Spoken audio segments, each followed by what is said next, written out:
Hello friends, welcome to my channel Master Ki Pathshala where you learn English better through Bengali যেখানে তোমরা ইংরেজি শিখবে বাংলায় অনেক বেটার ভাবে।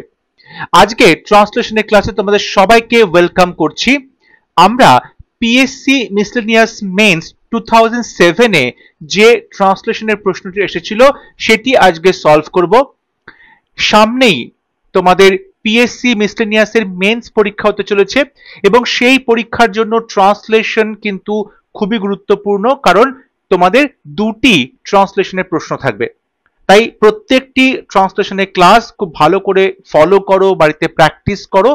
এর আগে পিকে দে সরকারি বই থেকে ট্রান্সলেশনের বিভিন্ন যে এক্সারসাইজ রয়েছে সেগুলো সলভ করে ক্লাসেস নিয়ে আসা হয়েছিল এবং বিভিন্ন সরকারি চাকরির প্রিভিয়াস ইয়ার্সে যে সমস্ত প্রশ্নগুলো এসেছিল ট্রান্সলেশনের সেগুলো সলভ করে ক্লাসেস নিয়ে আসা হয়েছে।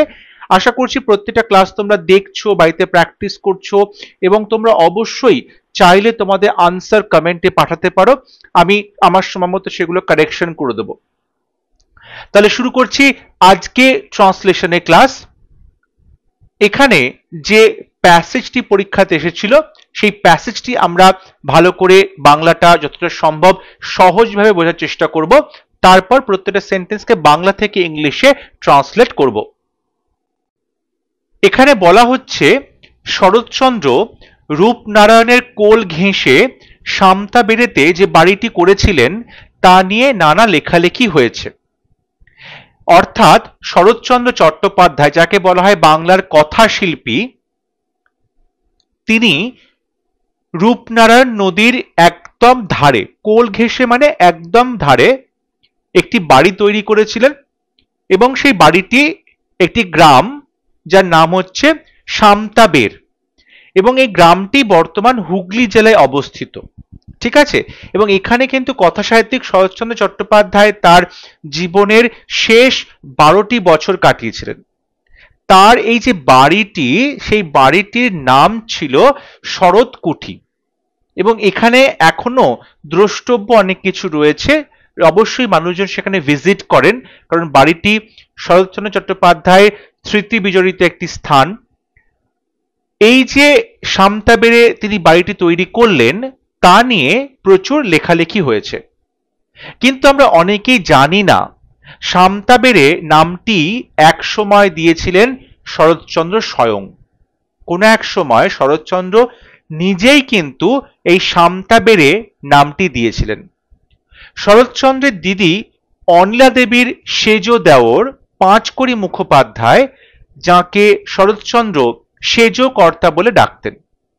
শরৎচন্দ্রের দিদি অনিলা দেবীর যে সেজ দেওর, যার নাম পাঁচকড়ি মুখোপাধ্যায়, তাকে শরৎচন্দ্র সেজ কর্তা বলে ডাকতেন। একদিন বললেন, অর্থাৎ শরৎচন্দ্র একদিন সেজকর্তাকে বললেন, সেজকর্তা তোমাদের এখানে একটা জায়গা দেখে দাও তো, থিতু হই। অর্থাৎ তোমরা যে গ্রামে আছো সামতাবেড়ে, সেখানে আমার জন্য একটা জায়গা দেখে দাও, থিতু হই। থিতু হই মানে এবার আমি সেটেল করবো লাইফে, এবার আমি ঘর সংসারী হব।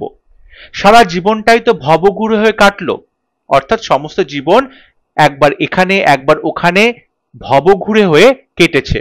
আর কেন, আর কতদিন এভাবে চলবে? খোঁজা শুরু হলো, অর্থাৎ জমি দেখা শুরু হলো। খুঁজতে খুঁজতে রূপনারায়ণের পাড়ে একটা জমি পাওয়া গেল, দিদির বাড়ির কাছেই। 2 বিঘে জমির দাম 1100 টাকা। লেখকের ইচ্ছা বাড়ি করা হবে মাটি দিয়ে। তৈরি হলো মাটির দোতলা বাড়ি, মেঝেটা সিমেন্ট দিয়ে বাঁধানো। বাড়ির দুটি তলাতেই গোল করে চারদিকে ঘিরে বানানো হলো বারান্দা, অর্থাৎ গোল বারান্দা তৈরি করা হলো। তাহলে এই প্যাসেজটা আমরা এবার বাংলা থেকে ইংলিশে ট্রান্সলেট করব। খুব সুন্দর একটি প্যাসেজ, যেখানে শরৎচন্দ্র চট্টোপাধ্যায় সম্পর্কে আমরা কিছুটা হলেও জানতে পারলাম। প্রথম সেন্টেন্স, শরৎচন্দ্র রূপনারায়ণের কোল ঘেঁষে সামতাবেড়েতে যে বাড়িটি করেছিলেন তা নিয়ে নানা লেখালেখি হয়েছে। দেখো, এটা কিন্তু একটা কমপ্লেক্স সেন্টেন্স, বলছে যে বাড়িটি তৈরি করেছিলেন তা নিয়ে, এটা কমপ্লেক্স সেন্টেন্স। এখানে আমরা একটা সাবক্লজ দেখতে পাচ্ছি, একটা সাবক্লজ দেখতে পাচ্ছি, অর্থাৎ বাড়িটি যেটা নিয়ে কথাবার্তা হচ্ছে বা যেটা তৈরি করেছিলেন শরৎচন্দ্র চট্টোপাধ্যায়, বা বলতে পারো যে নানা লেখালেখি হয়েছে সেই বাড়িটা নিয়ে, যে বাড়িটা তৈরি করেছিলেন শরৎচন্দ্র চট্টোপাধ্যায়। তাহলে কিন্তু সেন্টেন্সটা একটা কমপ্লিট সেন্টেন্স হচ্ছে, কমপ্লেক্স সেন্টেন্স হচ্ছে। এবার এখানে অবশ্যই আমরা দেখো বলছে অনেক লেখালেখি হয়েছে, লেখালেখি হয়েছে, লেখাগুলো এখনো রয়েছে। সো এইটার প্রভাব রয়েছে কাজটার, আমরা এখানে প্রেজেন্ট পারফেক্ট টেন্স ব্যবহার করব। ওকে, তাহলে নানা লেখালেখি হয়েছে মানে অনেক লেখালেখি হয়েছে, তাই তো, অনেক লেখালেখি হয়েছে। তো এই যে অনেক লেখালেখি হয়েছে, এটা অবশ্যই একটা প্যাসিভে রয়েছে, মানে প্রেজেন্ট পারফেক্টের একটা প্যাসিভ সেন্স আমরা দেখতে পাচ্ছি, একটা প্যাসিভ ভয়েসের সেন্স দেখতে পাচ্ছি। লেখালেখি হয়েছে মানে কেউ একটা লেখালেখি করেছে। সো আমরা এখানে যদি বলি মাচ, ঠিক আছে, অনেক লেখালেখি মাচ, এবং যেহেতু এটা পারফেক্ট টেন্স হ্যাভ এবং প্যাসিভ, তাহলে হ্যাভ এর পরে বিন বসবে, মাচ হ্যাভ বিন, এবং ভার্বের থার্ড ফর্ম, রাইট ভার্বের থার্ড ফর্ম রিটেন, লেখালেখি হয়েছে। তাহলে মাচ হ্যাভ বিন রিটেন, অনেক কিছু লেখালেখি হয়েছে। মাচ মানে অনেক কিছু, ঠিক আছে, অনেকটা পরিমাণ লেখালেখি হয়েছে, আনকাউন্টেবল নাউন যেটা, মাচ হ্যাভ বিন রিটেন। কি নিয়ে? বাড়িটা নিয়ে। তাহলে about the house, about the house, বাড়িটা নিয়ে লেখালেখি হয়েছে। ওকে, এরপরে দেখো আমরা কিন্তু একটা সাবক্লজ তৈরি করব, যে বাড়িটা, যে বাড়িটা শরৎচন্দ্র তৈরি করেছিলেন। তাহলে যে বাড়িটা, হাউসের পর একটা আমাদের রিলেটিভ প্রোনাউন নিয়ে আসতে হচ্ছে উইচ, এবং এখান থেকে একটা সাবক্লজ তৈরি হচ্ছে, বাড়িটা উইচ, যেটা তৈরি হয়েছিল। এখানেও একটা প্যাসিভ সেন্স আসছে, সিম্পল পাস্ট, তৈরি হয়েছিল। তাহলে ওয়াজ বিল্ট, এটা অবশ্যই অতীতের কথা, তৈরি করেছিলেন তিনি, ঠিক আছে।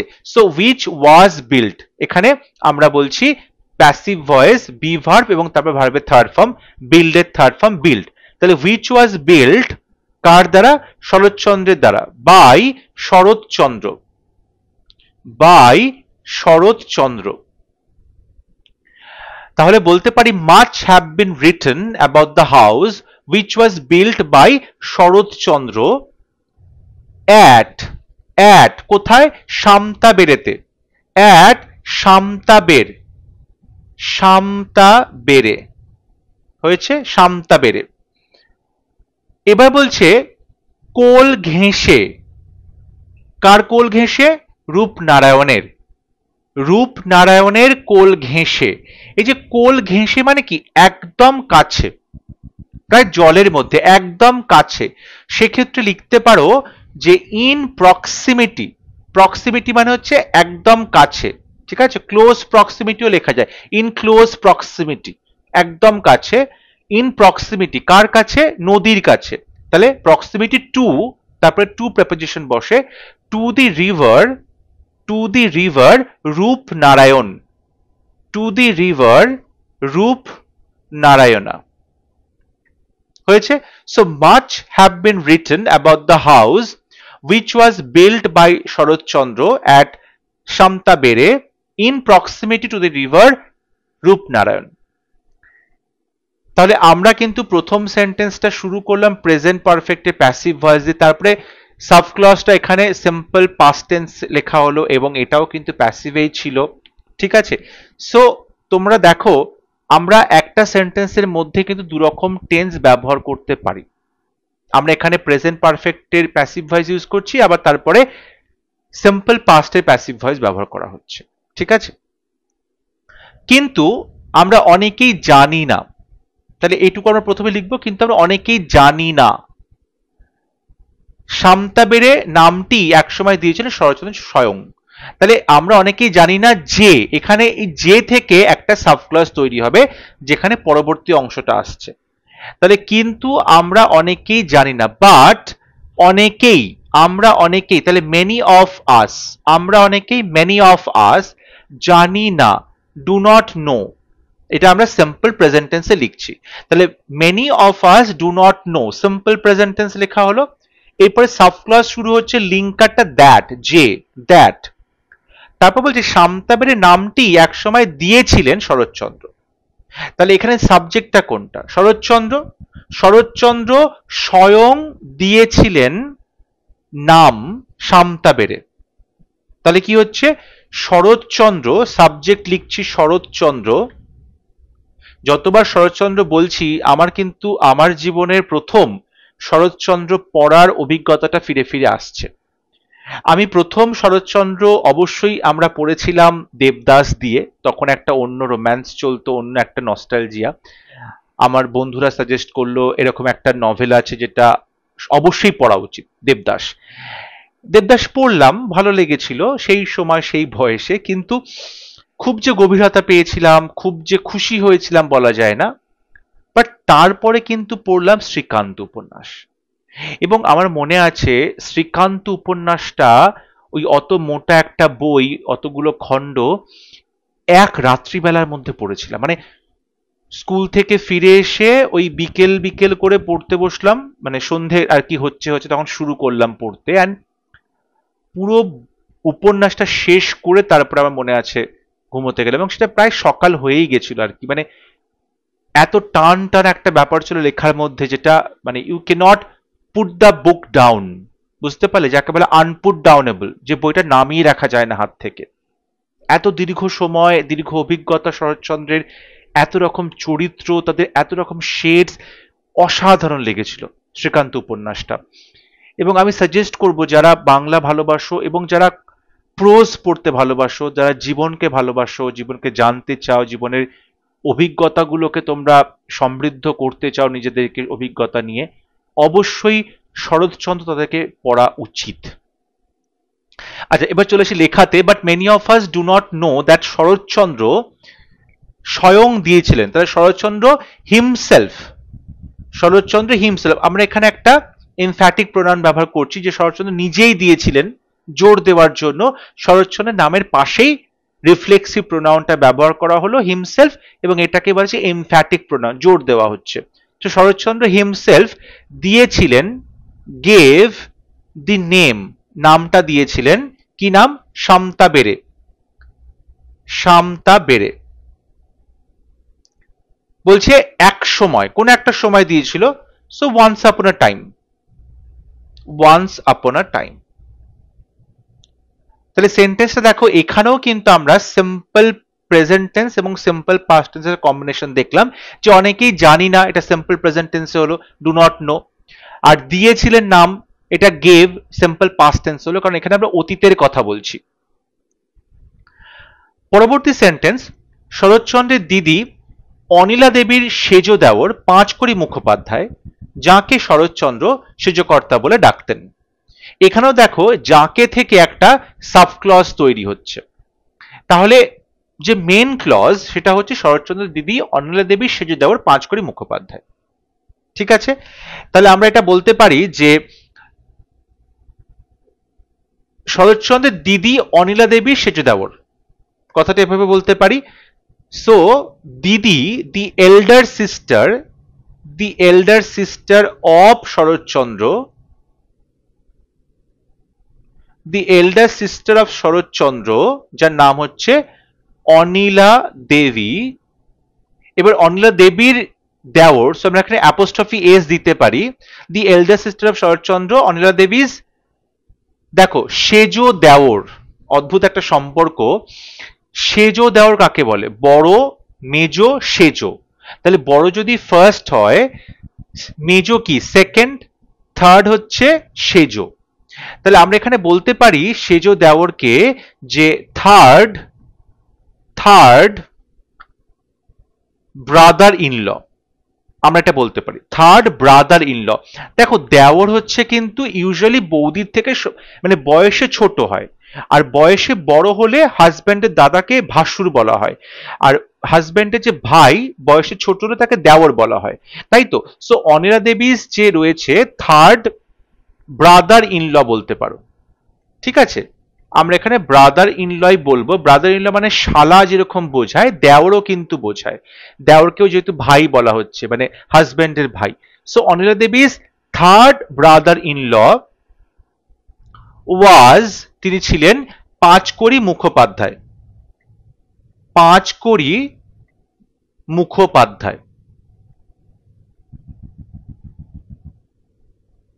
ওকে, আচ্ছা এরপর বলছে যাকে, এখান থেকে একটা সাবক্লজ তৈরি হচ্ছে এবং যাকে বলতে পাঁচকড়ি মুখোপাধ্যায়কে বোঝানো হচ্ছে। সো এর পরেই কিন্তু আমরা একটা রিলেটিভ প্রোনাউন নিয়ে আসবো, হুম, যাকে, হুম শরৎচন্দ্র সেজকর্তা বলে ডাকতেন। তাহলে সাবজেক্ট হচ্ছে শরৎচন্দ্র, সাবজেক্ট শরৎচন্দ্র, ডাকতেন, ডাকতেন মানে কল্ড, তাহলে হুম শরৎচন্দ্র কল্ড, যাকে শরৎচন্দ্র ডাকতেন সেজকর্তা বলে, কল্ড সেজকর্তা। সেজকর্তাটা সেজকর্তাই লিখবে, এটা একটা এখানে অ্যাড্রেস করা হচ্ছে, সেরকমই লেখা যেতে পারে, কোনো অসুবিধা নেই। So the elder sister of Saratchandra, Anila Devi's third brother in law সেজ দেওর, ওয়াজ পাঁচকড়ি মুখোপাধ্যায়, হুম যাকে শরৎচন্দ্র কল সেজকর্তা। একদিন বললেন, একদিন বললেন, ওয়ান ডে, কে কাকে বললেন? শরৎচন্দ্র কাকে বললেন? টোল্ড সেজকর্তাকে, টোল্ড হিম, তাহলে হি টোল্ড হিম, এবার কোটেশনের মধ্যে আসছে কমা ইনভার্টেড কমার মধ্যে, সেজকর্তা অ্যাড্রেস করছে। সো সেজকর্তাই তোমরা এখানে লিখতে পারো, কোনো অসুবিধা নেই, সেজকর্তা। তোমাদের এখানে একটা জায়গা দেখে দাও তো, তাহলে একটা জায়গা দেখে দাও মানে তুমি দেখে দাও একটা জায়গা, কিংবা এটাকে আমরা ইম্পারেটিভও লিখতে পারি যেখানে সাবজেক্ট নেই। সো আমরা বলতে খুঁজে দাও, ফাইন্ড মি, আমাকে খুঁজে দাও, ফাইন্ড মি একটা জায়গা, find me a place, find me a place, এখানে, হিয়ার মানে তোমাদের এখানে, হিয়ার ইন ইয়োর লোকালিটি, তোমাদের এখানে ইন ইয়োর লোকালিটি, বা বলতে পারো in the vicinity, in the vicinity মানে এই কাছাকাছি, ঠিক আছে, ইন দি ভিসিনিটি এটাও বলতে পারো, বা ইন দি সেম ভিসিনিটি, তোমাদের একই ভিসিনিটিতে বা একই এলাকাতে, in the same vicinity. So one day he told him Sejkarta, find me a place here in your locality, তোমাদের এখানে বা তোমাদের এলাকাতে, কিংবা ইন দি সেম ভিসিনিটি একই জায়গাতে, ঠিক আছে, আমার জন্য একটা জায়গা খুঁজে দাও, এটা বললেন। তারপর বললেন থিতু হই, থিতু হই মানে আমি এবার সেটেল করব, তাহলে আমাকে সেটেল হতে দাও। So late me settle down, settle down, late me settle down.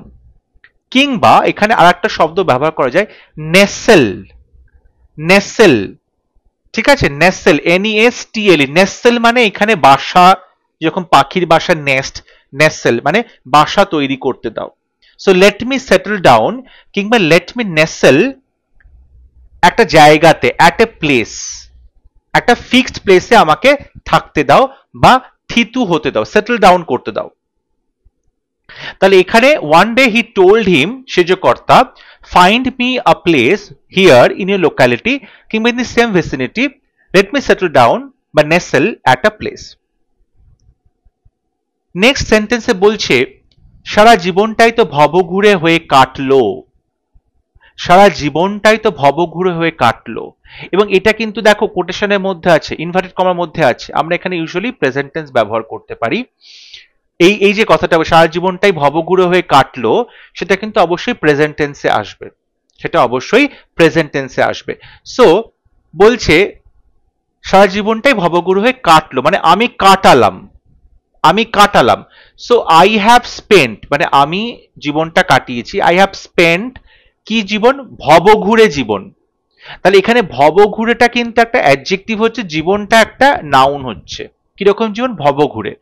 ভবঘুরে শব্দটা ইংরেজি হচ্ছে ভ্যাগ্রেন্ট, ভ্যাগ্রেন্ট হচ্ছে ভ্যাগ্রেন্ট, আমি একটা ভবঘুরে জীবনযাপন করছি, ভ্যাগ্রেন্ট জীবনযাপন করছি, ঠিক আছে। তোমরা এখানে যে শব্দটা বলছি ভ্যাগ্রেন্ট, এটাকে কিন্তু এখানে নাউন হিসেবে নয়, এখানে আমরা অ্যাডজেক্টিভ হিসেবে ব্যবহৃত করছি, অ্যাডজেক্টিভ হিসেবে, এবং অ্যাডজেক্টিভ হিসেবে মানে হচ্ছে ভবঘুরে জীবন, অর্থাৎ তুমি বলতে পারো যে একটা হোমলেস লাইফ বা একটা ড্রিফটিং, হ্যাঁ, একবার এখানে একবার ওখানে যাযাবরের মতো জীবনযাপন করছি, সেক্ষেত্রে আই হ্যাভ স্পেন্ট ভ্যাগ্রেন্ট লাইফ এটা বলা যেতে পারে। আচ্ছা, এর আগে একটা এ বসবে, একটা আর্টিকেল বসবে, I have spent A ভ্যাগ্রেন্ট life. কিংবা এটা বলতে পারো যে আই হ্যাভ স্পেন্ট, এইভাবে কথাটা বলে যে I have spent a life of এ ভ্যাগ্রেন্ট, মানে লাইফ অফ এ ভ্যাগ্রেন্ট, একটা ভবঘুরের জীবন। কিংবা আমরা নোম্যাড শব্দটাও ব্যবহার করতে পারি, অফ এ নোম্যাড, নোম্যাড মানে যাযাবরে জীবনযাপন করেছি। So I have spent a life of a vagrant কিংবা নোম্যাড, এটা বলা যেতে পারে। আবার এভাবে বলতে পারো যে I have spent my life, মানে হোল লাইফ, সারা জীবনটা। I have spent my whole life, I have spent my whole life like a nomad, নোম্যাডের মতো বা যাযাবরের মতো। I have spent my whole life, আমি কাটিয়েছি আমার সমস্ত জীবনটা লাইক আ নোম্যাড, ভবঘুরের মতো। এইভাবে তোমরা কিন্তু একটা সেন্টেন্সকে বিভিন্ন ভাবেই বলতে পারো। গ্রামার ঠিক থাকলে, মিনিং ঠিক থাকলে অবশ্যই সেটা কারেক্ট হবে। তারপর বলছেন আর কেন, মানে আর কতই বা এরকম করব, কি লাভ, আর কেন। এটাকে তোমরা বলতে পারো যে হাউ ফার, আর কত দূর, মানে আর কেন, আর কতদিন এরকম চলবে। How far will I continue like this, এরকম ভাবে আমি আর কত দূর যাব, কতদিন চালাবো। How far will I continue like this, এখানে হাউ ফার মানে কত দূর, মানে কতটা দূরত্ব মেপে বলবো তা কিন্তু নয়। এটা হাউ ফার বলতে আর কতদিন এভাবে চলবে, ঠিক আছে। So how far will I continue, আমি এরকম ভাবে চালাতে থাকবো লাইক দিস, এভাবে। উইল আই কন্টিনিউ, এখানে আমরা কিন্তু ফিউচার টেন্স ব্যবহার করলাম। আর যেটা বলছে জীবনটা ভবঘুরে হয়ে কাটলো, এই যে জীবনটা কেটেছে তার প্রভাবটা তো রয়েছে, সুতরাং এটা কিন্তু আমরা পারফেক্ট টেন্সে লিখবো, প্রেজেন্ট পারফেক্ট টেন্সে, সেটাই করা হয়েছে। আই হ্যাভ স্পেন্ট, ঠিক আছে। পরবর্তী সেন্টেন্স, খোঁজা শুরু হলো। খোঁজা শুরু মানে তারা খুঁজতে শুরু করলো, এটা হতে পারে। আবার এই খোঁজাটাকে আমরা সাবজেক্ট হিসেবে ব্যবহার করতে পারি দিস সার্চ শুরু হলো, বিজ্ঞান, দিস সার্চ বিজ্ঞান, কিংবা স্টার্টেড, দিস সার্চ স্টার্টেড বা বিজ্ঞান, খোঁজা শুরু হলো। বা এটাও বলতে পারো যে দে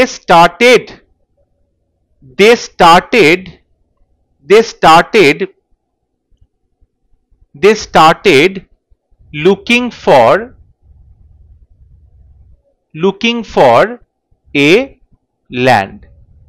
They started looking for a land, তারা একটা জমির খোঁজ করতে শুরু করলো। They started শুরু করলো looking for a land, started এর পরে আমরা এখানে একটা জিরান বসাচ্ছি। কি শুরু করলো, কি দিয়ে প্রশ্ন করছি, মানে একটা অবজেক্ট আসা উচিত।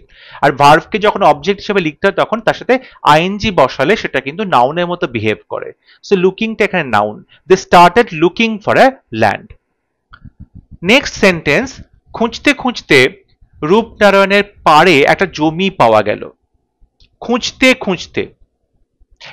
খুঁজতে এটাকে আমরা এভাবে লিখতে পারি while সার্চিং, মানে যখন খোঁজ চলছিল সেই সময়। while সার্চিং, খুঁজতে খুঁজতে। বলছে রূপনারায়ণের পাড়ে একটা জমি পাওয়া গেল, এটা কিন্তু প্যাসিভে আছে, জমিটা নিজে এসে ধরা দেয়নি, লোকজন খুঁজে বের করেছে। তো জমিকে খুঁজে বের করা হয়েছে, পাওয়া গেছে, এটা হচ্ছে প্যাসিভ আসছে, ঠিক আছে। এবং এটা অবশ্যই পাস্ট টেন্সের প্যাসিভ। সো জমি পাওয়া গেল, এ ল্যান্ড, এবং পাস্ট টেন্সে প্যাসিভ মানে সাবজেক্টের পরে একটা বি ভার্ব ওয়াজ বসবে এবং তারপর ভার্বের থার্ড ফর্ম, মেইন ভার্বের থার্ড ফর্ম। এবং খুঁজে পাওয়া গেল যেটা, সেটা ফাইন্ড, তাহলে ফাইন্ড এর third form found. So a land was found, কোথায় পাওয়া গেল, রূপনারায়ণের পাড়ে।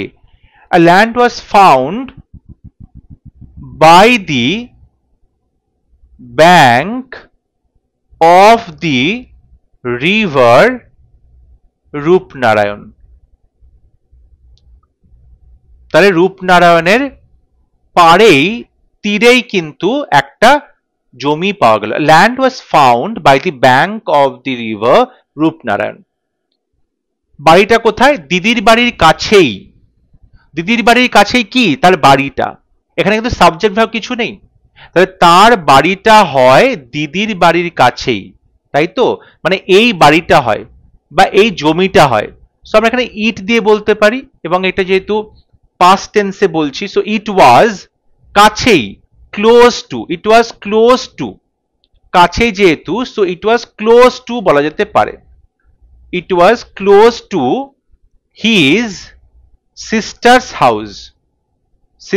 হাউস বা সিস্টার্স রেসিডেন্স বলতে পারো তোমরা, এখানে রেসিডেন্স।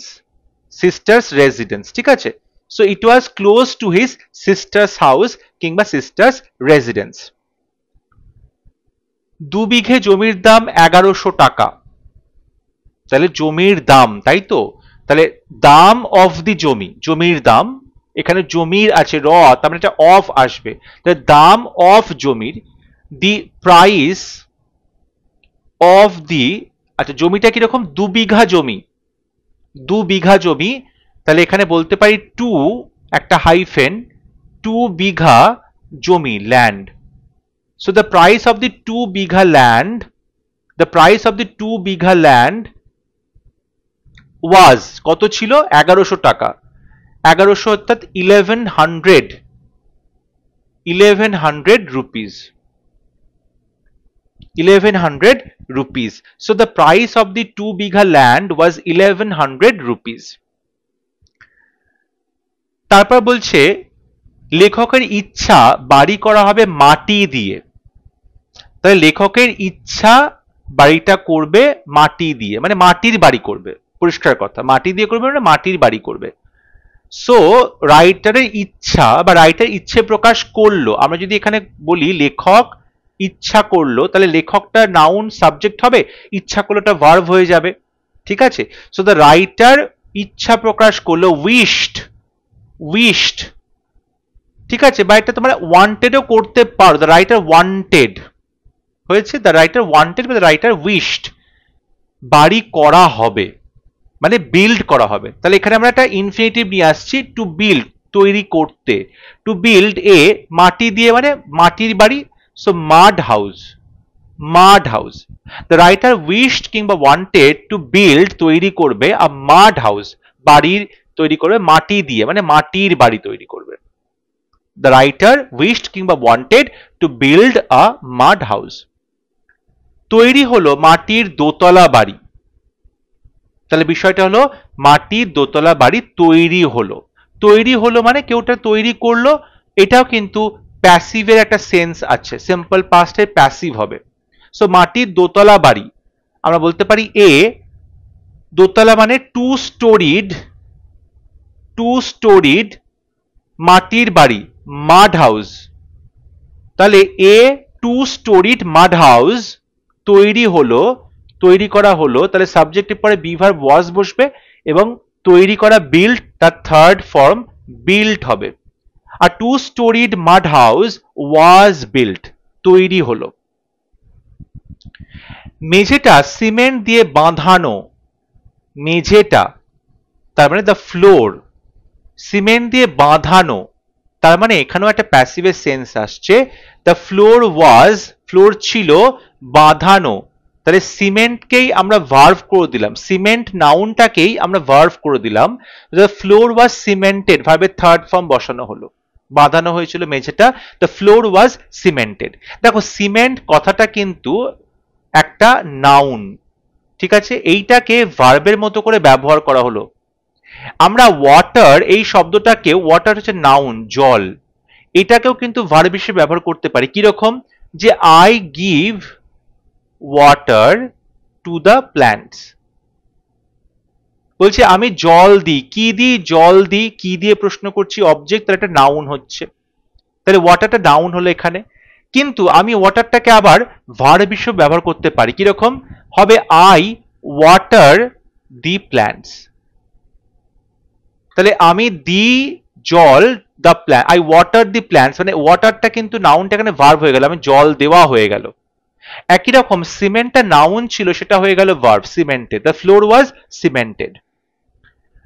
বাড়ির দুটি তলাতেই গোল করে চারিদিকে ঘিরে বানানো হলো বারান্দা, তাহলে ব্যাপারটা কি হলো, সাবজেক্ট কোনটা হচ্ছে, একটা গোল বারান্দা তৈরি হলো, তাহলে গোল রঙের একটা বারান্দা তৈরি হলো, ব্যাপারটা কিন্তু তাই, চারদিক ঘিরে বানানো হলো একটা বারান্দা, মানে কি একটা গোল বারান্দা, তাহলে একটা সাবজেক্ট হলো কি একটা গোল বারান্দা, তাহলে এ রাউন্ড, গোল যেহেতু রাউন্ড শেপড,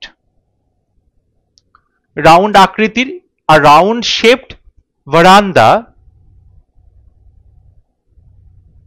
বানানো হলো, এটাও আমরা প্যাসিভে করব সিম্পল পাস্টের, তাহলে was build, was build, a round shaped veranda was built, বানানো হলো একটা গোল বারান্দা বাড়ির দুটি তলাতেই।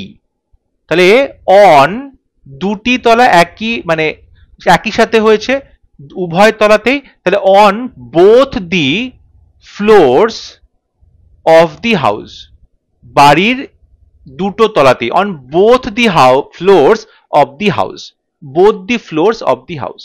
So a round shaped veranda was built on both the floors of the house. এই সঙ্গেই আমাদের আজকে যে ট্রান্সলেশনের ক্লাস সেটা শেষ হলো। আশা করব ক্লাসটা তোমাদের ভালো লেগেছে। তোমরা অবশ্যই ক্লাসটা প্র্যাকটিস করো বাড়িতে এবং তোমরা তোমাদের আনসার কমেন্ট লিখে পাঠাও, আমি আমার সময় মতো সেগুলো কারেকশন করব। যদি ভিডিওটি ভালো লাগে ভিডিওটি লাইক করবে, শেয়ার করবে এবং আমার চ্যানেলটি সাবস্ক্রাইব করতে ভুলবে না। পরবর্তী লেসনে খুব শীঘ্র দেখা হবে, ততক্ষণ সবাই ভালো থাকবে, সুস্থ থাকবে।